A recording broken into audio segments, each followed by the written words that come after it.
against Johnson, the most viable was which? Violation of the Tenure of Office Act, okay? Now, you got to listen to this, because this is the story I don't want you guys to miss, but you can go if you want. Just prior to the trial, a senator from Kansas, Jim Lane, committed suicide.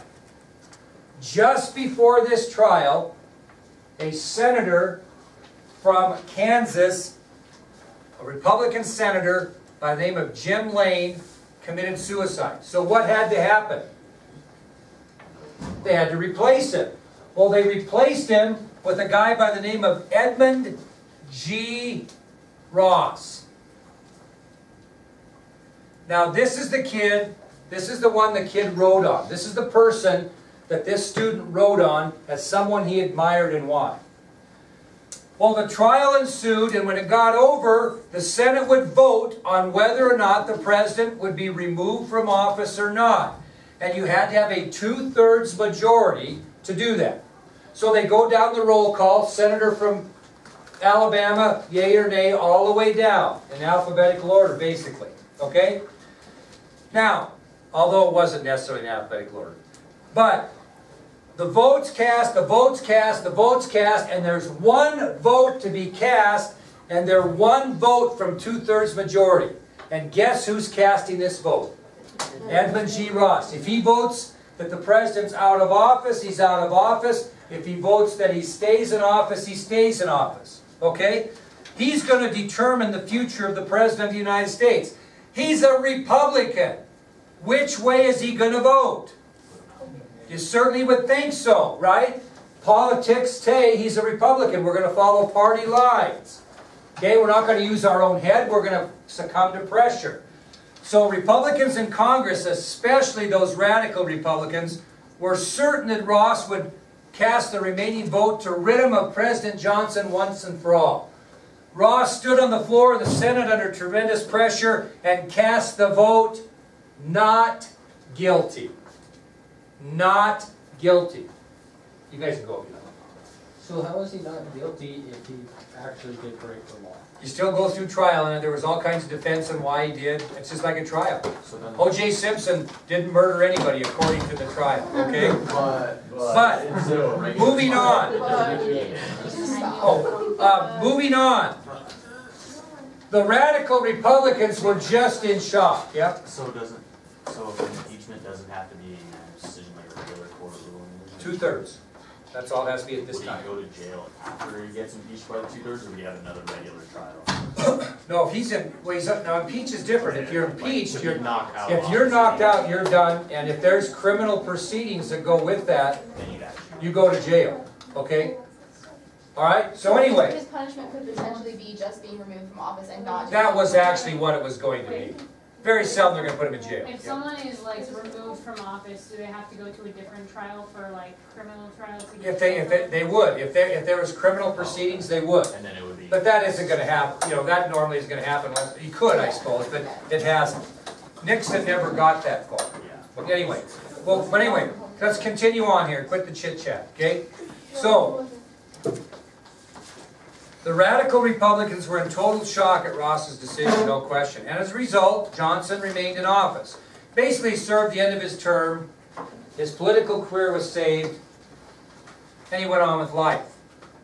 What about Edmund G. Ross? Political career was finished. Done. He served his term in the Senate. That was actually Jim Lane's term. He moved back to Kansas and lived out the remainder of his life in obscurity. He died in 1907. Now there's a story behind this, so I want to tell you about it. This is what impressed me so much about this kid. How much guts did that take? Wait, is this who the person wrote on? Yeah, Edmund G. Ross. Yeah, I'm going to tell you the story. So, he goes back, his political career is over, he's branded as an absolute traitor in his own country among his party. Lives a horrible life, I'm sure. What did it show a lot, though? Character. What else? Bravery. What else? C word. Courage. Courage. Bravery.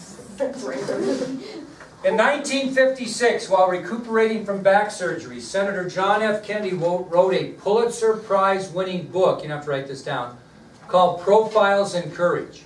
Bestseller. He won the Pulitzer Prize. It launched him into political spotlight. And he wrote about 8 courageous Americans.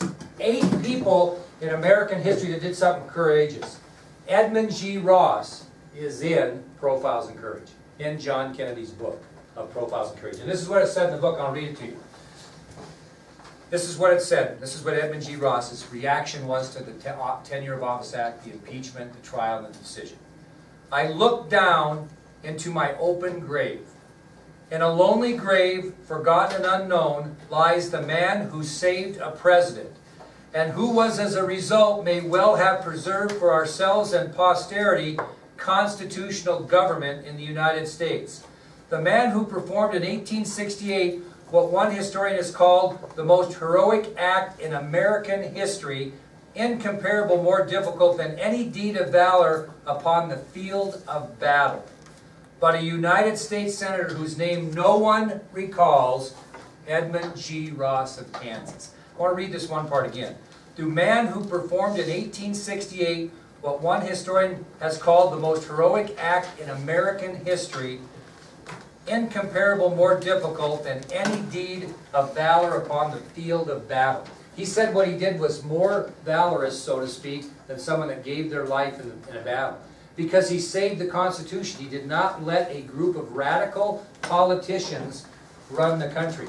And John Kennedy thought enough of Edmund G. Ross that he put him as one of his 8 courageous Americans in this book right here. I'll show it to you. Who else is in? Profiles in Courage by John F. Kennedy. Okay? Is there any other names in there we would know? Well, let's look. How about that? Did they ever figure out why? John Quincy Adams. I've heard of him before. Daniel Webster. Yes. Thomas Hart Benton. Yep. Sam Houston. Lucius Quintus Centenius Lamar. I've heard of that. George Norris. Robert A. Taft. And in the chapter of Edmund Ross it says, I look down into my open grave. So there's a chapter in here. So, Wait, anyway. how many did you write about? 48. 8. What were you doing? Now, I always end up trying to figure out something for Christmas for my classes. Maybe a copy of Profiles in Courage next year would be something. Yes? Did they ever figure out why Jim Wayne killed himself? Not really. Nobody cared. No, really. Let me show you something here. Let me tell you how popular Profiles in Courage is in. It was the first, this is a first edition, first printing right here. Very, very rare. Let me see if you ever know how to, okay? Copyright 1955, 1956 by John F. Kennedy. It became so popular, they came up with an inaugural edition. So when President Kennedy was inaugurated, they published it again and ran it out again. Then when he was assassinated, they came out with a memorial edition and reprinted it. Now here's how many I have. Here is the commemorative edition. Here is the another copy of the commemorative. Oh, I don't even know. There's so many of them. Is that all right there? Look. These are all Profiles in Courage. They have the, how about this one? I love this one. The Young Readers edition, in which the print was made bigger for younger readers. If you get those ones, we get those ones. Profiles in Courage, Young Readers Memorial Edition, which came out after the assassination. Are there any with lots of pictures? No. Storybook. Here is the inaugural edition. Pop-up pictures. Pop-up. Here is the 50th anniversary of the assassination edition. Of the assassination. Yeah, no, I'm not kidding you. Moral of the story. Here is the original memorial edition. Very, very popular. Here's the illustrated, this is the illustrated edition for our buddy Mason. The other one has no pictures. Here, if you want the illustrated version, they have that. So anyway, Wait, what's that one? this one here, it's just a bigger copy of the memorial edition. The point being, kids, the point being is that Profiles in Courage is a very popular book. And they've had many, many, many different editions. But the thing was so impressive, I'll tell you the kid, Jacob Schaefer. wrote about Edmund G. Ross in his scholarship thing. I was absolutely in shock. Because I've never had kids do that ever say to me, "God, I remember that guy was quite a guy." And according to historians, he might have been the most important hero we've ever had. So anyway, that's the story for today. We'll give a little bit of break.